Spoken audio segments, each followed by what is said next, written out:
निवडून येतच असतो.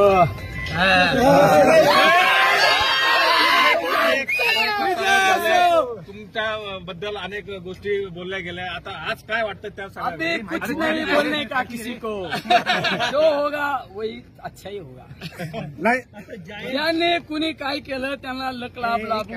आता मला जनतेने निवडून दिलं ना, आता कोणाबद्दल चुकीचं बोलायचं नाही. निलेश लंके नाही पण कुठेतरी जायंट किल्ले ठरले वाटतंय का?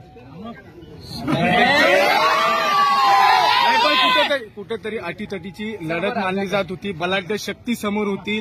गेल्या 2 महिन्यापासून संघर्ष चालू होता. कसं बघता याकडे, काय सांगाल या संदर्भात? या विजयाचं खरं श्रेय जातं ते माझ्या शेतकरी बांधवांना, माझ्या बेरोजगार तरुणांना आणि माझ्या राजकारणाच्या पहिल्या दिवसापासून मला जी साथ दिली आजपर्यंत त्यांना ते श्रेय जाते. माझ्या महाविकास आघाडीतील राष्ट्रवादी काँग्रेस असू, शिवसेना असू, तुमचं कम्युनिस्ट असू, आम आदमी पार्टी असू, आमचे सगळे लोक इतके पळाले बिचारे. आज त्यांच्यामुळे हा विजय झाला. तर निलेश लंके शून्य, निलेश लंके शुल्लक आहे. या सगळ्या लोकांमुळे आज मी निवडून आले. आता पुढचा कुठेतरी दादागिरीची भाषा करण्याचा आरोप करण्यात आला आणि आज खासदार झाले. अजेंडा काय असणार आहे पुढे? लोक म्हणजे घाबरतात. काय सांगा? काय नाही करायचे. दादागिरी करणाऱ्यांना लकलाप लाभू, कोणाला काही म्हणायचं नाही. लोकांनी निवडून दिलं ना. आता लोकांना हात जोडून आहे ना आपलं काम करायची.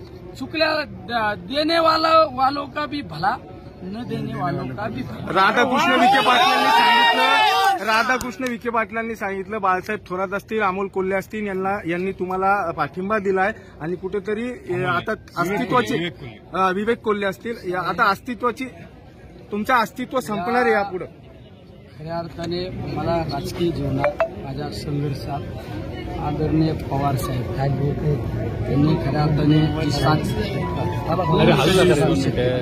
या निवडणुकीमध्ये काँग्रेस पक्षाचे सर्व आदरणीय बाळासाहेब थोरात यांनी जी साथ दिली. राष्ट्रवादी काँग्रेस पक्षाचे जिल्हाध्यक्ष जे नेहमी मला माझ्या विधानसभेपासून मला खऱ्या अर्थाने वडिलकीचा आधार देण्याचं काम केलं ते आमची फाळकेदार. शिवसेनेचे जिल्हा प्रमुख आमचे मार्गदर्शक त्यांनी सुद्धा मला राजकीय जीवनामध्ये अनेक वेळा मदत केली. आमच्या शिवगाडे सर असू, काँग्रेसचे जिल्हाध्यक्ष असू, आमच्या सर्व महाविकास आघाडीतील आज आमचे भैया या ठिकाणी नाही. आज अनिल भैया असते तर अनिल भैयांना वेगळा आनंद असतो. म्हणजे सगळेच आमचे रावडीमध्ये आमचे प्राजक्तदादा असू, आमच्या पातळी शेवगावमध्ये आमचे प्रताप काका असू,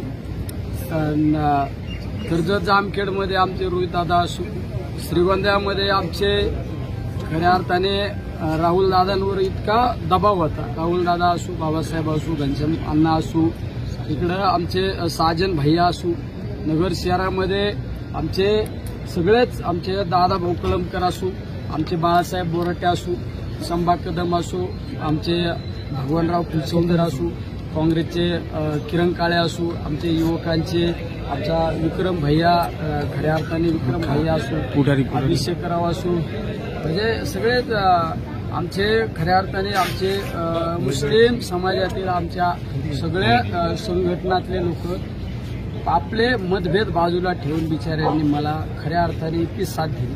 आमच्या मतदारसंघातील किंवा नगर शहरातील सगळे मुस्लिम एक वटले. सगळ्या माझा विजय हा निस्ता या सर्व महाविकास आघाडी असून माझ्या सर्व शेतकरी बांधवाचा असून यामध्ये विरोधकांचा सुद्धा यामध्ये खऱ्या अर्थाने विजयामध्ये वाटा आहे. अदृश्य शक्ती खऱ्या अर्थाने मी त्यांचं नाव घेऊ शकत नाही बिचाऱ्यांचं, पण तुमच्या मीडियाद्वारे त्यांना धन्यवाद देतो. अरे भाजपच्या स्टेजवर राहिले निलेश लंकेला साथ दिली. त्यांना सुद्धा राजकीय जीवनामध्ये कधी ना कधी त्यांच्या प्रसंग आल्यानंतर मदत करू. कुठेतरी महायुती महायुतीचे जे नेते राम शिंदे हे देखील आपले खास एकेकाळी मित्र होते, मात्र कुठेतरी कुछ नहीं बोलने का किसी के बारे में ओके अच्छा ही होगा. आणि विशेष करून हे समोर बसलेले आहेत ना, हे मीडियावाले कागदावाले रिपोर्टर जे ओके यांचा पण सिंहाचा वाटा आहे. हे हमारे घर के लोग है सब. पवार साहेबांना कधी भेटणार? अरे पवार साहब तो हमारी जान है, आज ही जाने वाले हैं हम. आमच्या लोक जनसेवा चॅनलला लाईक करा, शेअर करा, सबस्क्राईब करा.